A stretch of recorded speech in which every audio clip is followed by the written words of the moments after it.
Mwaramutse neza, Imana y'amahoro nibahe umugisha, ndizera ko mubyutse neza.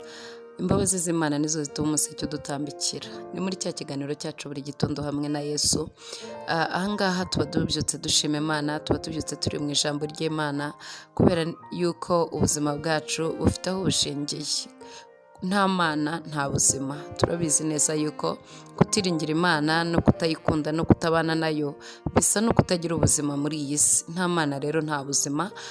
Tuba tubyutse turi kumwe na Kristo Yesu, tuba tubyutse tumwiragiza, tuba tubyutse dusenga, tuba tubyutse twumva icyo atubwira mu gitondo, tuba tubyutse twumva ijambo ryiwe. Mbahaye ikaze rero muri cya kiganiro cyacu buri gitondo hamwe na Yesu. Umwami Yesu nagushyigikire kandi uyu munsi ugubwe neza, uhaye uronke wunguke, kuko uri kumwe natwe ni umunyembaraga. Umwami Yesu ugendana natwe afite imbaraga nyinshi cyane, kandi turi kumwe nta mubisha. Yesu nahabwa icyubahiro.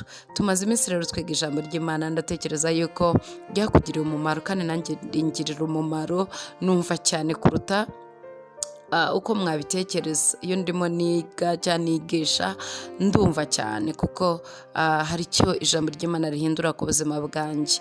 Reka mbabwire ngo mwambereye umugisha, kandi nizere yuko Imana izaduhana umugisha. Yesu nabagirire neza cyane. Uyu munsi rero muri iki gitondo tugiye kwiga ijambo ry'Imana, turi busange mu gitabo cy'umubwiriza, ni igice cya 3. Abantu benshi barakizi cyane kandi bakunda no kugisoma. Haravuga ngo igice cya 3 umurongo wa mbere, haravuga ngo ikintu cyose kigenerwa igihe cyacyo, n'icyagambiriwe munsi y'ijuru cyose gifite umwanya wacyo. Niwo murongo turi burebeho uno munsi, wendinde tuzayirebaho ikindi gihe.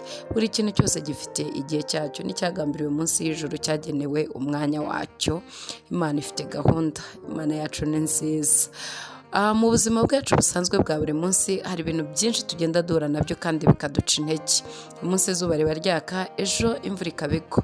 Uyu munsi uba urira, ejo ukaba useka. Uyu munsi uba uri mu kazi, ejo ukaba uri umushomeri. Uyu munsi uba wubatse, ejo bikaba wenda byagenze ukundi kuntu. Hanyuma uyu munsi abantu baba bagukomera amashyi, ejo bakaba bakuvugiriza akaruru. Ibyo ni ibisanzwe. Uyu munsi abantu baba bakuvuga ko uri umuntu mwiza, ejo bakavuga ko uri mubi. Ibihe rero bibaho kandi ibihe birahinduka, iminsi irahindagurika. Uyu munsi nako ibihe birahindagurika. Uyu munsi ni kuwa mbere, ejo ni kuwa kabiri, ejo ni kuwa gatatu, ejo bundi ni kuwa kane. Urumva nubwo iyi minsi ntiyitwa kimwe, nubwo dufite amasaha 24 agize umunsi, ariko ibiyagira birahinduka.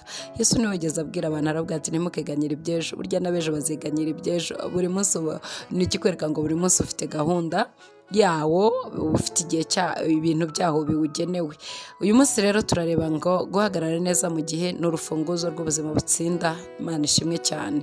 Guhagarara neza mu gihe urimo, cyangwa se kumenya neza igihe urimo, birumvikana. Iyo ukimenye neza ugihagararamo neza. Kumenya neza igihe urimo ni urufunguzo rw'ubuzima bunesha. Turi muri iyi si rero tunyura, nk'uko nabivuze, tugenda tunyura mu bihe bisimburanwa iteka, kandi koko bizasimburanwa iteka. Nta gihe kizabura ikigisimbura. Twasomye ijambo ry'Imana rivuga ngo ikintu cyose kigenerwa igihe cyacyo. Bavuze ngo ikintu cyose. Imana ishimwe. Bavuze ikintu cyose. Numenye ibi, ubuzima bwawe burahinduka cyane, kandi nuhindura imitekerereze yawe, hari n'ibindi biri buhinduke. Ikintu cyose gifite igihe cyagenewe. Ikintu cyose, simbizi ikintu cyose se ubwo ni igiki? Ni ikintu cyose. Ibintu byose tunyuramo, ibyo ari byo byose, byaba ibyiza tunyuramo, byaba ari n'ibibi tunyuramo. Uyu munsi twese turabyutse, dushobora kuba tubyukiye mu bihe bitandukanye, tubyukiye mu bintu byinshi bitandukanye. Buri wese abyutse mu bye. Hari ubyutse ababaye, hari ubyutse aseka, hari ubyukanye mesaje zimubwira ibibi, hari ubyukanye nziza, hari uwaraye arira, ubyukanye agahinda, hari uwaraye yishimye, ubyukanye umunezero. Rero buri wese ari mu gihe cye. Niyo mpamvu ushobora gusuhuza umuntu ukabona rimwe na rimwe ntakwitayeho, uri mu gihe cyo kwishima no gusuhuza, we ntabwo ari muri icyo gihe. Wabwira umuntu neza ukabona gusubije nabi, ukavuga ati sura muntu ko tudafite icyo dupfa biti. Kumbe yabyukiye mu bihe, yabyukiye mu gihe cye, nawe ubyukira mu cyawe. Ibihe rero biratandukanye, uko tubibyukiramo cyangwa se uko tubibayemo biba bigiye bitandukanye. Uyu munsi uri mu gihe cyo kuba ufite akazi keza, hari undi rero uri iruhande rwawe uri mu gihe cyo kugira ubushomeri bwiza cyane. Mu yandi magambo, ubumugo bugoye bubi pe. Uyu munsi ushobora kuba bari kugukomera amashyi, hari undi nawe barimo bavugiriza induru, ubwo murumva ko muba muri mu bihe bitandukanye. Uyu munsi ushobora kuba wubatse urugo rwiza, undi nawe rwubatse ku mutwe. Ibyo ni ibihe bitandukanye, buri wese aba ari mu gihe cye. Uyu munsi ushobora kuba unezerewe, abandi barimo barira. Uyu munsi ushobora kuba wabyaye kwa runaka aho bapfushije, ubwo murimo muvuze impundu ko mwibarutse umwana, abandi bakaba barizwa nuko mu rugo rwabo hasohotsemo umuntu ugiye gushyingurwa. Rero buri wese aba afite ibihe bye. Nuhura n'umuntu wabyaye avuze impundu, n'undi wapfushije arimo arira kuko hari usohotse mu nzu yawe bagiye gushyingura, abo bantu bombi baratandukanye, ariko byose ni igihe.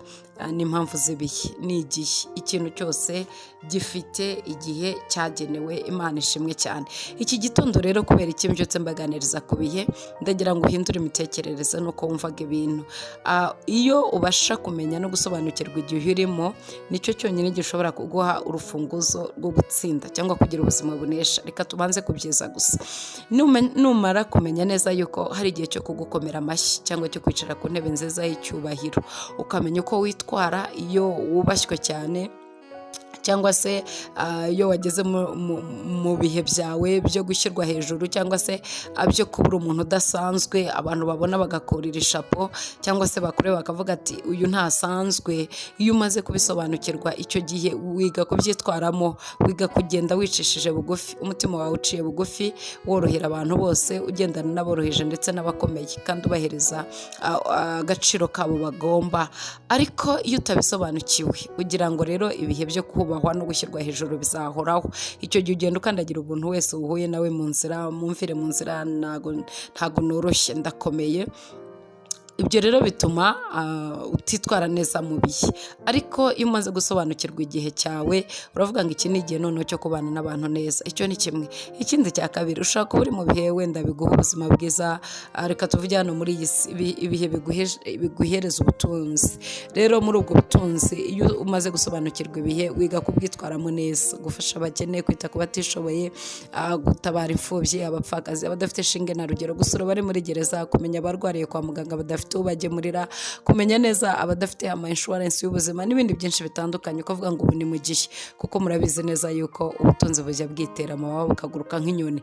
Iyo rero utasobanukiwe igihe, iyo ufite ubutunzi ugira ngo ibihe birakomeza ari ubutunzi, kandi ibihe birarangira.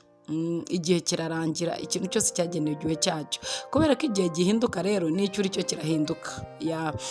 Bisaba rero ngo ubisobanukirwe neza. Kandi ikindi, ushobora kuba uyu munsi wa none uri mu gihe kikugoye, uri kunyura mu bihe byo gupfusha, mu bihe byo kwangwa, mu bihe byo gusuzugurika, mu bihe byo kutitabwaho. Icyo nacyo ni igihe. Ihangane, kubera yuko ikintu cyose cyagenewe igihe cyacyo kirahinduka.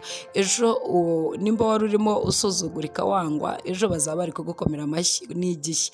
Nimba wari urimo utukwa, abantu batagukunze, ejo bazaba bagukunze, kuko ni ikibazo cy'igihe. Ihangane.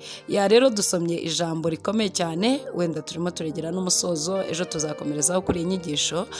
Dusomye ijambo rikomeye cyane rivuga ngo ikintu cyose kigenewe igihe cyacyo, n'icyagambiriwe munsi y'ijuru cyose gifite umwanya wacyo. Imana nishimwe cyane.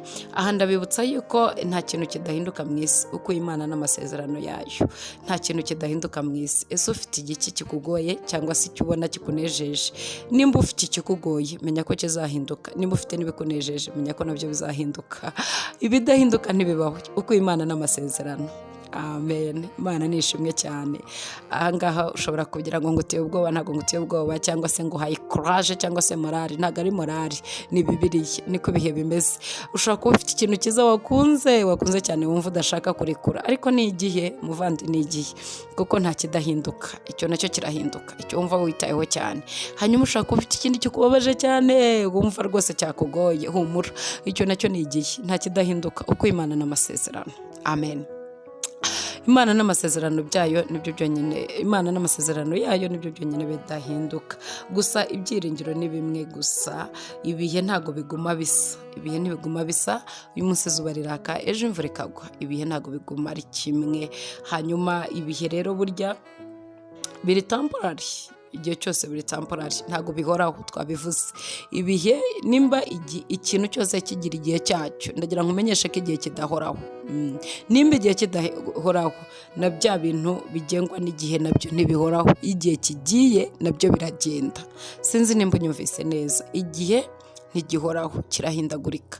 Nimba igihe kidahoraho rero kikaba gihindagurika, na bya bindi bigenga igihe nabyo birahinduka, cyangwa se bya bindi bigizwe n'igihe, cyangwa se bya bindi biri muri icyo gihe nabyo bigira gute? Birahinduka.